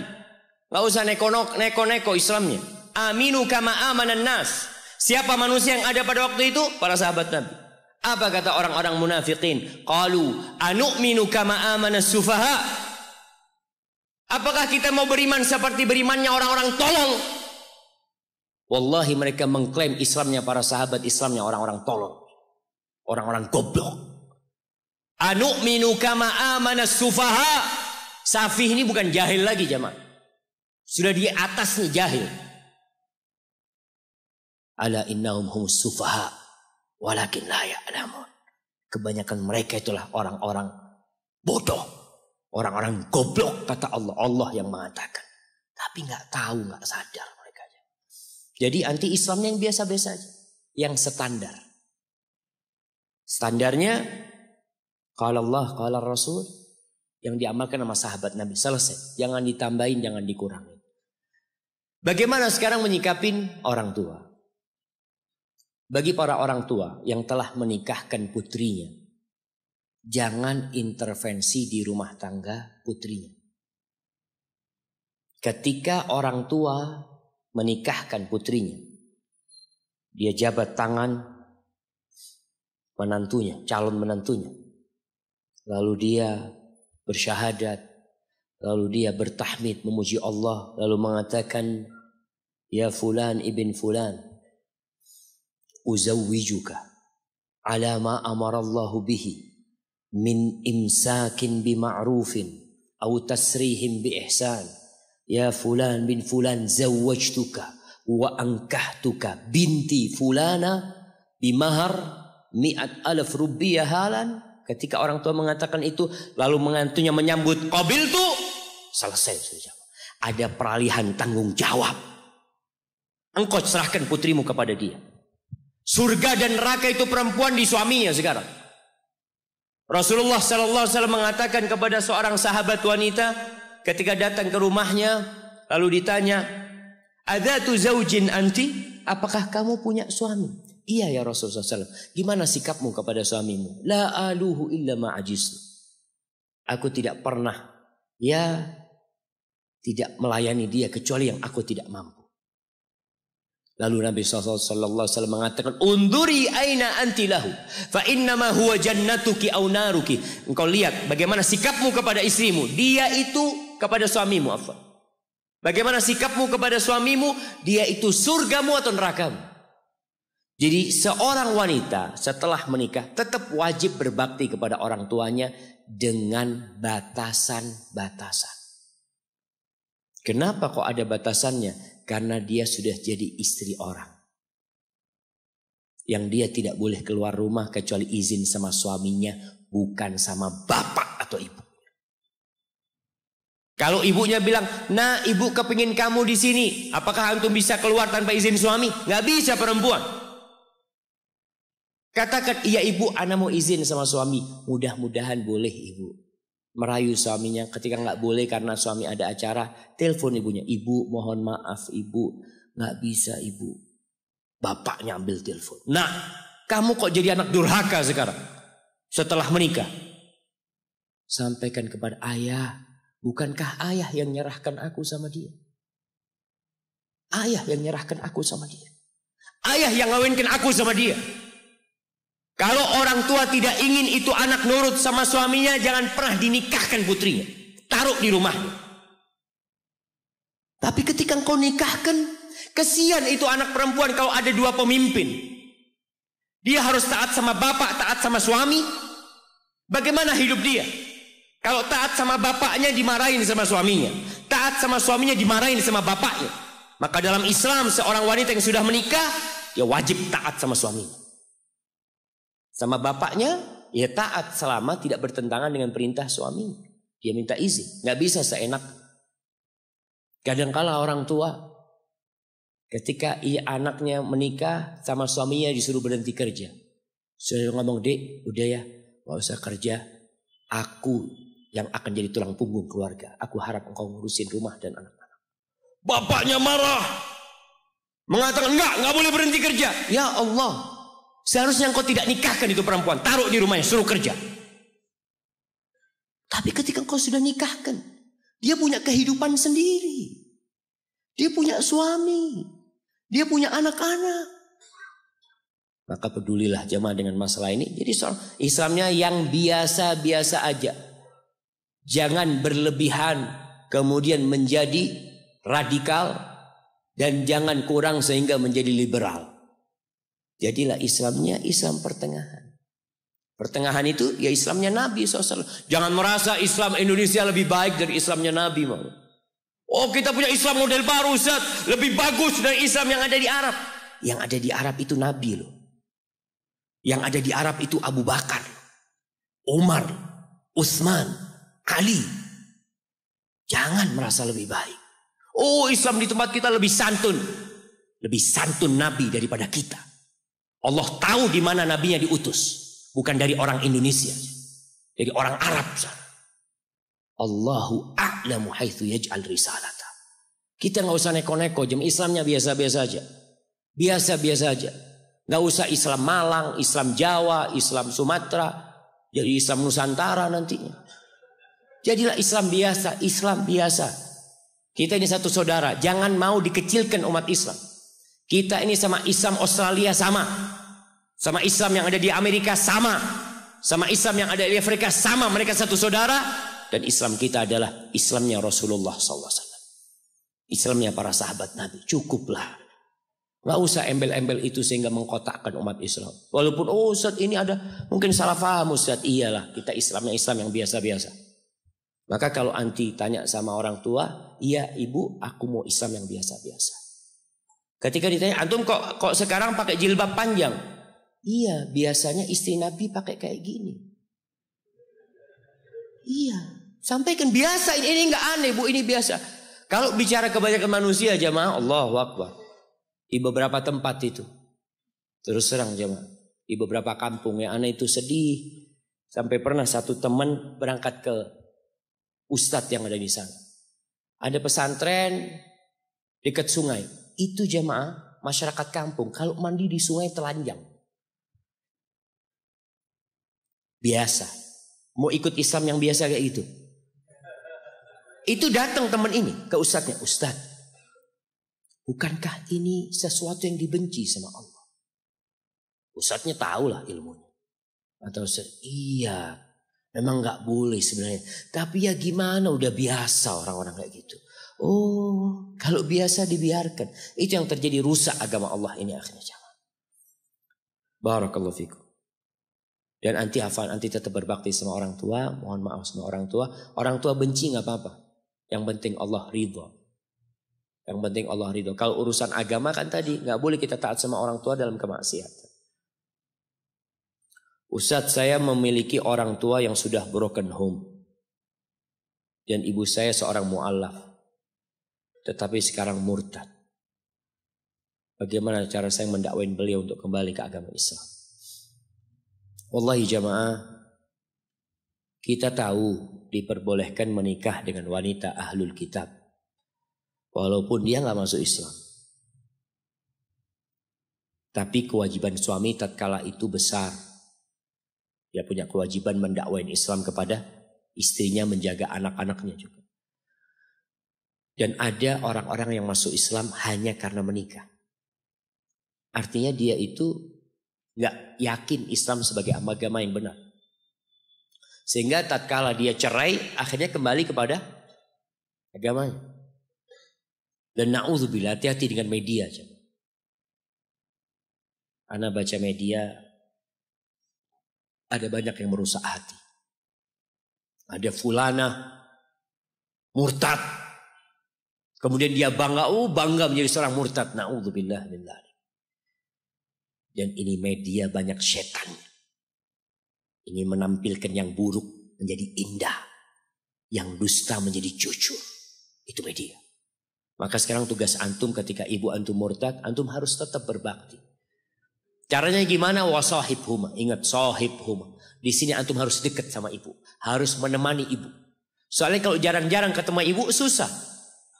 Tapi kalau bisa tinggal dekat sama ibu. Tiap hari ketemu sama ibunya. Tunjukkan keindahan Islam. Sampaikan kepada ibunya tentang agama Allah ini. Abu Hurairah itu punya ibu yang Nasrani. Ibunya Abu Hurairah Nasrani. Ikut hijrah ke Madinah. Hidup bersama Abu Hurairah. Itu subhanallah, di rumah kelakuan ibunya na'udzubillah min dzalik. Suka mencaci Nabi Muhammad sallallahu alaihi wasallam. Tapi Abu Hurairah dengan akhlaknya dia terus berbuat baik. Disakiti sama ibunya. Dia datang kepada Nabi SAW. Nabi berpesan tetap berbakti sama ibumu. Sampai suatu hari dia mendengarkan kata-kata yang buruk dari ibunya. Nggak tahan Abu Hurairah ini. Kata-kata buruk mencela Nabi Muhammad SAW. Abu Hurairah keluar dari rumahnya. Dia datang menjumpai Nabi SAW. Ya Rasulullah. Ud'ullaha li ummi Abi Hurairah. Wahai Rasul. Doakan buat ibunya Abu Hurairah. Nabi angkat tangan mengatakan. Allahumma hdi umma Abi Hurairah. Allahumma hdi umma Abi Hurairah. Allahumma hdi umma Abi Hurairah. Ya Allah, berikan hidayah kepada ibunya Abu Hurairah. Abu Hurairah pulang. Ketika dia ketuk pintu mau masuk rumah, kata ibunya, ala rislik, tunggu dulu. Tunggu dulu. Ibunya lagi mandi. Selesai mandi, dibukakan oleh ibunya. Abu Hurairah masuk. Ibunya mengatakan, asyhadu an la ilaha illallah wa asyhadu anna Muhammad Rasulullah. Antum melihat bagaimana dahsyatnya doa. Hanya jarak berapa menit antara Abu Hurairah pergi dalam kondisi ibu yang mencaci maki, Rasulullah SAW balik sudah masuk Islam. Maka antum berbakti dan antum terus berdoa. Semoga Allah memberikan hidayah kepada ibu anak.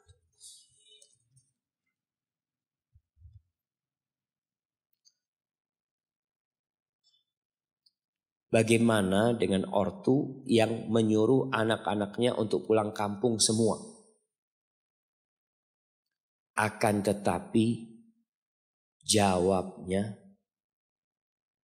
pengalaman yang telah lalu jika pada kumpul justru tengkar dengan saudara-saudaranya. Kan berarti masalahnya ada di antum. Kenapa harus berantem sama saudara-saudara? Masalah hati. Jadi pulang kampung bukan berarti tinggal satu rumah semua sama satu saudara. Karena memang kadang-kala di kampung itu jamaah kan satu rumah ada 3 keluarga, ada 4 keluarga ya. Sehingga ya gesekan itu lebih mudah. Maka jangan satu rumah.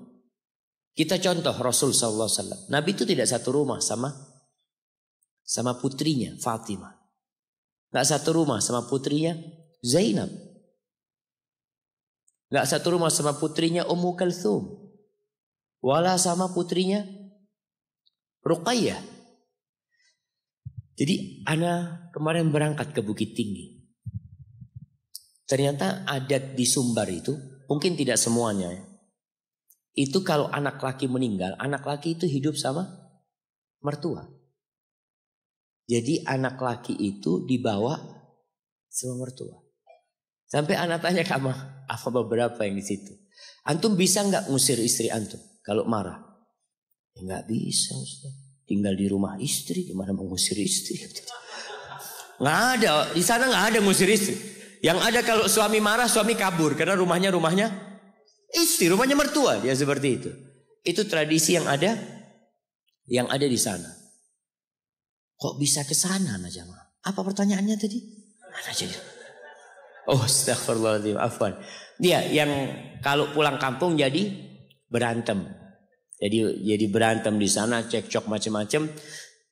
Maka berusahalah untuk rumah masing-masing. Yang berdekatan, bertetanggaan tapi masing-masing. Ana pernah dikasih nasihat sama abah ana sendiri, Syafiq. Kalau Syafiq nanti nikah, usahakan gak satu rumah sama ibunya. Itu nasihat ayah ana. Kalau harus kumpul, tidak satu dapur. Karena kalau satu dapur itu kadang-kala menantu itu salah terus. Motong bawang, bukan gini cara motong bawang. Allah, salah lagi. Hanya motong bawang. Ya karena kumpul, dilihat gitu loh. Ini kan baru menikah, baru belajar. Dia baru belajar menjadi seorang istri. Mungkin baru pertama dia pegang bawang. Dia mungkin pegang bawang langsung dipotong tanpa dikulitin zaman. Langsung dipotong gitu kan. Mungkin baru belajar dia. Tapi kalau kumpul sama mertua kadang-kala ribut. Kalau ada ketidakcocokan seperti itu. Tapi kalau kita harus kumpul sama orang tua, antum harus cari istri yang siap menerima orang tua. Seperti itu. Jadi kalau bicara suruh balik ke kampung bareng-bareng, sana balik ke kampung. Tapi tidak satu rumah. Orang itu kalau satu rumah jemaah atau sering berjumpa, memang bosan. Maka ada sebuah wasiat, zur ghibban tazdad hubban. Kalian berziarahlah jarang-jarang akan semakin cinta. Tapi kalau sering ketemu lama-kelamaan bosan melihat. Seperti itu. Tapi kalau orang tua nggak pernah bosan melihat antum. Nggak pernah bosan melihat antum. Subhanallah jamaah. Ada cerita seorang anak yang dia sakit. Dia sakit di rumah sakit. Parah sakit. Ibunya datang besuk dia. Ketika ibunya datang, anaknya langsung berdiri dari tempat tidurnya. Dia berdiri, dia sehat seperti nggak sakit jamaah. Dia cumain gimana Umi, gimana ini itu macam-macam sampai ibunya pulang akhirnya. Ibunya pulang dia pingsan. Betul. Ketika dia bangun, dia ngomong, engkau tadi kenapa kok bela-belain untuk berdiri, kata dia. Aku nggak ingin ibu aku ngelihat aku sakit kemudian dia sedih. Aku ingin tunjukkan buat ibu kalau aku nggak apa-apa. Subhanallah, dia nggak ingin ibunya sedih ya, Ma. Allahu Akbar.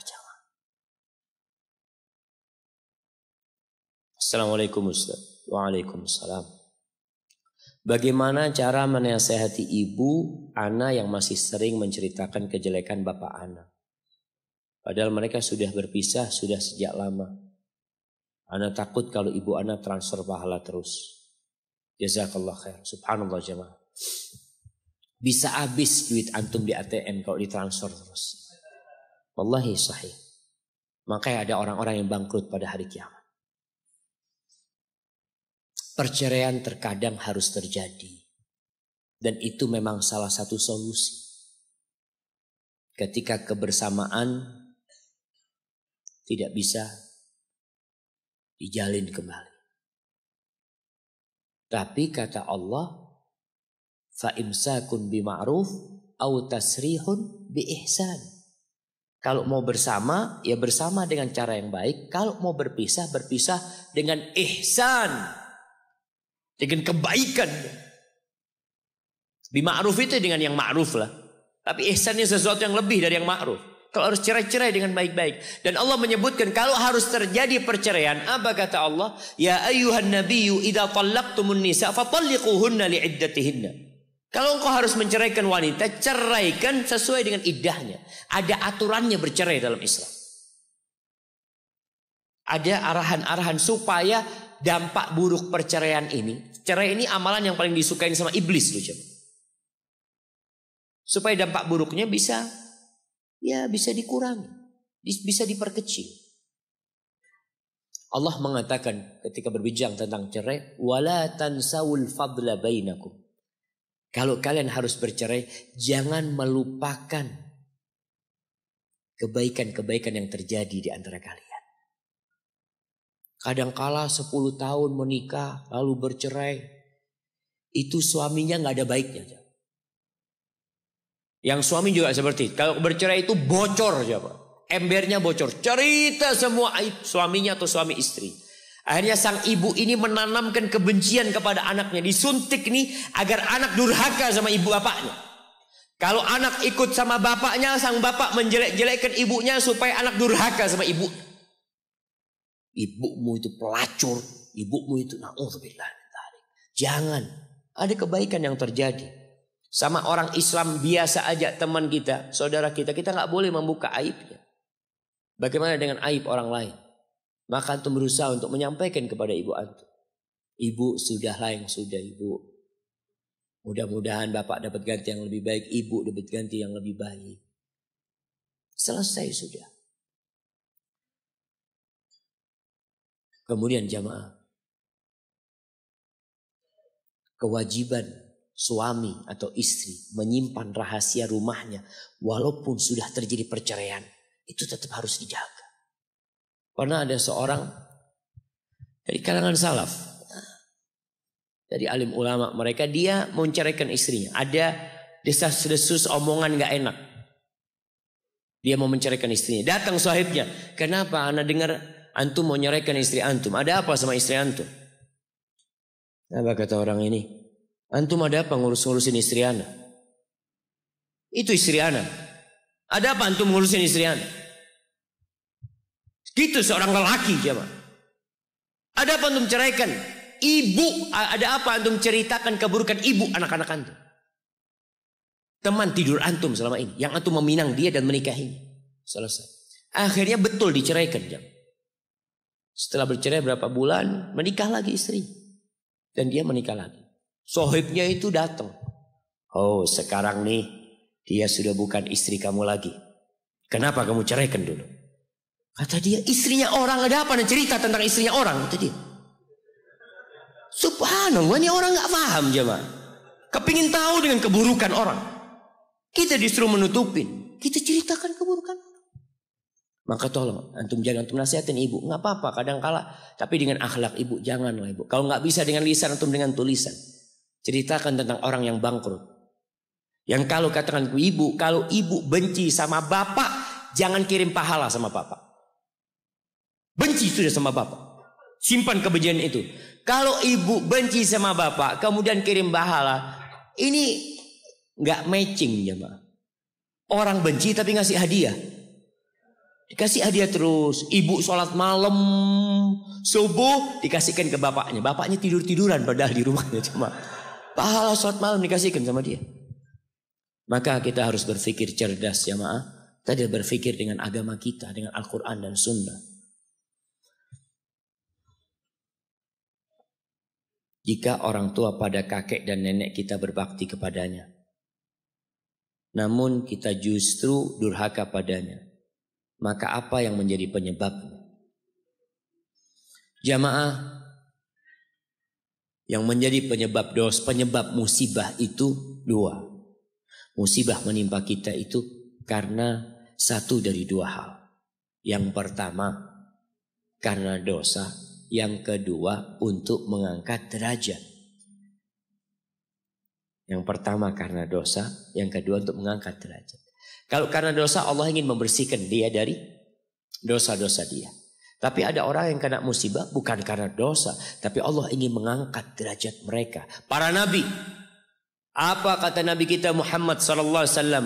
Asyaddun nasi balaan al-anbiya. Orang yang paling berat balaknya itu para nabi. Bukan orang-orang biasa kayak kita. Apakah karena mereka banyak dosanya? Kalla wallahi. Enggak. Karena mereka ingin diangkat derajatnya. Allah ingin menunjukkan mereka sabar atau tidak. Itu saja. Jadi kalau dikatakan, ya orang tua antum berbakti sama kakek nenek. Kenapa penyebabnya? Kok anaknya durhaka?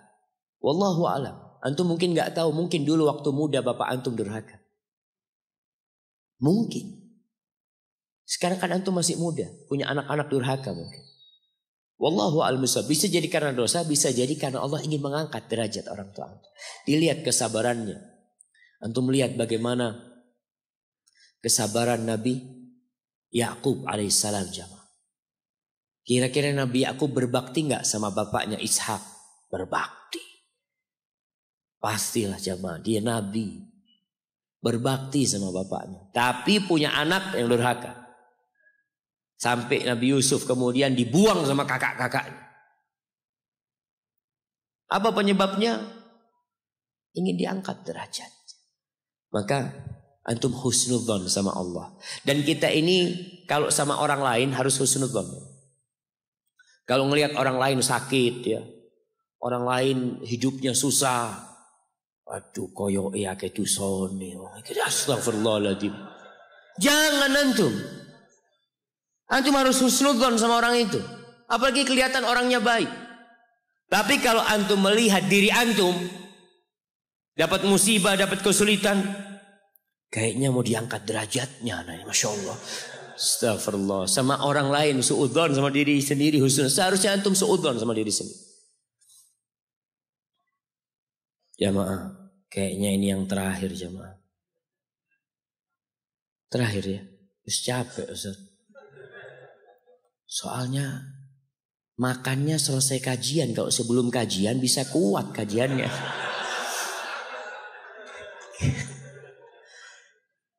Ana tadi dengar katanya ada makanan kecil. Baru pertama Ana coba.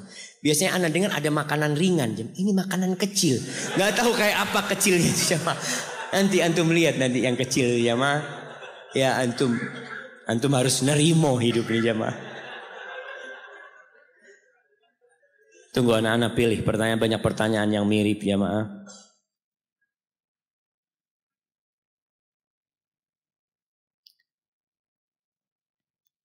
Naam. Assalamualaikum warahmatullahi wabarakatuh. Waalaikumsalam warahmatullahi wabarakatuh. Barakallahu fiik Ustaz. Wa fiik wa barak Ustaz. Afwan, saya mau bertanya Ustaz. Saya punya 4 orang tua. 2 orang tua kandung ana sendiri. Dan 2 lagi orang tua yang mengasuh ana sampai dewasa sejak ana kecil.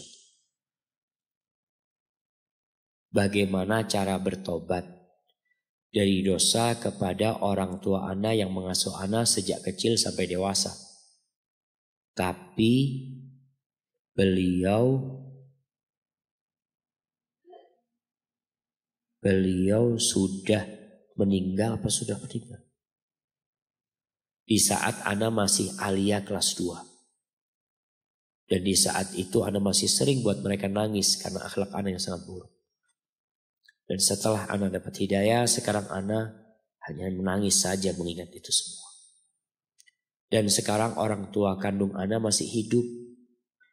Ketika mengingat dan mendengar ceramah Ustadz di YouTube, ditambah sekarang ana jadi rindu sama mereka. Ana ingin bertemu mereka. Tapi sekarang saya masih kuliah di Malang. Sedangkan orang tua ana di timur yang jauh di sana. Bagaimana cara ana berbakti kepada mereka yang jauh di sana dan yang udah meninggal. Subhanallah jamaah. Kita itu berbakti sama orang tua bukan pura-pura berbakti. Artinya kebaktian yang pura-pura itu kalau ada orangnya kita baik. Gak ada orangnya kita buruk. Tapi dalam Islam tidak. Mau ada orangnya, gak ada orang tuanya, gak ada orangnya, kita tetap berbakti. Cuma bagaimana kebaktian kita? Kalau tadi buat orang tua asuh, dia punya orang tua asuh. Maka ketahuilah bahwa Nabi SAW mengatakan, Man sana'a ilaikum ma'rufan fakafi'uh. Barang siapa yang berbuat baik kepada kalian, hendaklah kalian membalasnya. Balas kebaikan orang yang berbuat baik kepada kita. Kita punya kewajiban membalasnya. Kalau kalian nggak punya sesuatu yang bisa membalasnya, maka katakan jazakallah khairan. Sekarang orang tua asuh antum sudah meninggal dunia. Maka tugas antum adalah banyak mendoakan. Banyak mendoakan. Kalau antum dekat kuburannya, antum ziarah ke kuburnya. Itu orang yang kita kenal di dunia jamaah. Kalau kita ziarah ke kuburannya, dalam sebuah hadis yang disahihkan oleh Syekh Albani rahimahullahu taala, orang itu akan kenal sama kita. Kita kalau datang menziarahi kuburan ayah kita, bukan ayah kita, siapa saja yang kita kenal di dunia, lalu kita datang mengatakan assalamu alayka warahmatullahi wabarakatuh, dia akan tahu kita berkunjung. Itu alam gaib yang hanya Allah yang tahu. Antum kunjungin kuburannya dan antum doakan orang tua asuh antum. Dan terus antum menjalin hubungan baik dengan orang-orang yang dicintain sama orang tua asuh antum. Supaya mereka mengenal kebaikan orang tua antum dan mendoakannya juga. Antum punya sedikit kelebihan rizki, antum mau bersodakoh buat orang tua asuh antum, buat siapapun boleh kita coba. Buat orang yang meninggal dunia. Karena Sa'ad bin Ubadah kalau nggak salah pernah bertanya kepada Nabi SAW, ya Rasulullah, inna ummin falatat walam tuzi, ibuku mati belum sempat berwasiat. Afayanfa'uha idza tasaddaqtu anha, kira-kira bermanfaat enggak kalau aku sedekah buat dia? Tasaddaq anha. Oh, silahkan sedekah buat dia. Maka antum berbakti kepada orang tua asuh dengan senantiasa mendoakan, berbuat baik kepada kerabatnya, kepada keluarganya, kepada orang-orang yang dia cintai. Adapun orang tua kandung antum yang jauh, maka antum tetap wajib berbakti dengan segala keterbatasan. Yang pertama, antum minta keridhaannya, antum berada di Malang ini, kuliah di sini. Antum telepon, kalau punya rizki liburan kumpulin duit. Ustaz, ana nggak punya duit Ustaz. Antum puasa sunnah, sisa duitnya nggak antum makan, antum kumpulin. Dengan niatkan aku mau berangkat sama orang tua, mau minta keridhaan orang tua, datang ke sana. Aba, Umi, boleh anak kuliah di Malang Umi. Kalau abang ngomong, nah ibu kangen sama kau nak. Kamu di sini aja ya Nay, antum tinggalkan kuliah. Mungkin antum mengatakan, ya Allah masa depan anak hilang. Subhanallah, masa depan antum ada di situ. Ketika sahabat tadi yang ingin berjihad, kata Nabi SAW, tetap di ibumu sana. Di situ ada surga, di situ ada masa depan antum. Wallahi jamaah, kuliah itu tidak menentukan antum jadi orang sukses. Ana tadi malam bertemu dengan orang, Masya Allah, yang rumahnya itu nggak tahu 1 hektar mungkin. Ana lihat, ya Allah rumahnya kayak gini. Dia tokoh Muhammadiyah, Masya Allah, yang dia punya wakaf buat Muhammadiyah. Anaknya cerita, Allah Ustaz, Abah itu banyak sekali sudah meninggal dunia.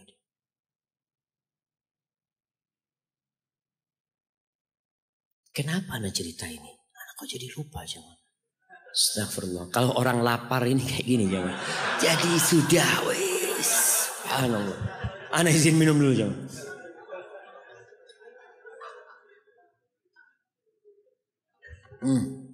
Alhamdulillah. Berkaitan dengan kuliah tadi jangan. Orang tuanya ini dia sekolah di Gontor nggak lulus kata dia. Kuliah semester pertama berhenti. Berhenti dia. Semester pertama apa kedua dia berhenti kata dia. Kata bapaknya ngomong, alhamdulillah nak, bapak berhenti. Kalau kuliah nggak tahu jadi apa bapak. Mungkin jadi pegawai aja bapak kata dia. Dengan berhenti kuliah jadi pengusaha.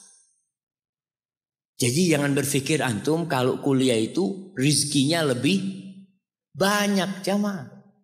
Ada satu orang, Masya Allah, ada seorang Pak Haji. Dia itu baca tulis nggak bisa. Tapi pegawainya S2, S1, Masya Allah jemaah. Dia ini yang punya nggak bisa baca tulis. Karena rezeki itu tidak kenal dengan kuliah. Antum pikir profesor ahli ekonomi itu rezekinya lebih banyak daripada yang lulusan SD? Nggak ada. Rezeki itu tidak bergantung sama ilmu. Tidak dengan, ya antum belajar ilmu. Tapi untuk diamalkan dalam kehidupan ini. Karena kalau kuliah anak terus terang anak banyak kecewa dengan lulusan kuliah. S1 pertanian, kerjanya di administrasi. Loh, kok iso anak ngomong? Nanem apa antum di kantor? Antum bisa lihat negeri kita ini jamaah pertanian, Masya Allah kalah sama Thailand. Padahal ada IPB. IPB itu dulu diplesetkan. Karena kebanyakan lulusan IPB itu kerja di bank. Institut Perbankan Bogor. Sampai diplesetkan seperti itu. Karena orang nggak mau ke sawah. Orang nggak mau menanam jamaah. Maka kalau bicara kuliah, lihat antum kuliah. Antum bener nggak? Kuliah ini memang ilmu yang antum pelajarin akan antum praktekkan dalam kehidupan antum. Kalau ternyata enggak Ustaz, cuma butuh ijazahnya Ustaz. Karena daftar kerja harus pakai ijazah. Jadi ilmunya nggak ada gunanya. Karena memang dia dari awal cuma mau dapat ijazah. Maka tolong tadi antum kalau orang tua ngomong antum pulang kampung nak. Antum mungkin berpikir ya Allah kerja apa di kampung ini. Wallahi bisa jadi antum dengan berhenti kuliah antum jadi pengusaha yang akan lebih sukses daripada teman antum. Nanti antum ketemu sama sohib antum yang doktor, antum lulus kuliah ndak dilihat sohib antum masih pakai motor, antum sudah pakai Mercy. Masya Allah. Wallah kalau rizki tadi yang sampaikan jangan takut. Kalau antum berbakti sama ibu antum, bapak antum, salah satu janji Allah rizkinya dilancarkan, umurnya ditambahin. Kalau ibu antum mengatakan nggak boleh nak silahkan kau kuliah, ya sudah antum kuliah tapi sering telepon sama orang tuanya. Tanya sama orang tuanya, jangan pelit-pelit. Banyak kan anak kuliah ini kapan SMS orang tuanya? Kapan akhir bulan? Ayah, fulusnya sudah tipis. Allahu Akbar. Jangan, antum nggak bisa ayah, fulus jangan dikirim. Ana yang kirim fulus. Masya Allah. Itu yang diinginkan orang tua jamaah. Itu yang bisa ana sampaikan. Masih banyak pertanyaan yang belum bisa dijawab jamaah. Ada sebuah aplikasi baru. Namanya Halo Ustad. Itu aplikasi ana rasakan manfaatnya ya. Jadi buat teman-teman yang ada pertanyaan yang mungkin gak dijawab, bisa telepon Ustadz langsung lewat aplikasi tersebut. Kalau Ustadznya online. Kalau gak online gak bisa jawab. Ada banyak Ustadz di aplikasi itu, mudah-mudahan ya bisa menjadi solusi untuk pertanyaan-pertanyaan yang mungkin gak bisa dijawab. Apabila yang Anda sampaikan benar itu dari Allah Jalla Jalaluh. Kalau ada yang salah dan kurang berkenan itu dari diri Anda pribadi, Allah dan Rasulnya terbebaskan dari kesalahan itu. Subhanakallahumma bihamdika asyhadu an la ilaha illa anta astaghfiruka wa atubu ilaik. Ana serahkan kepada takmir masjid sebagai pembawa acara. Wassalamualaikum warahmatullahi wabarakatuh.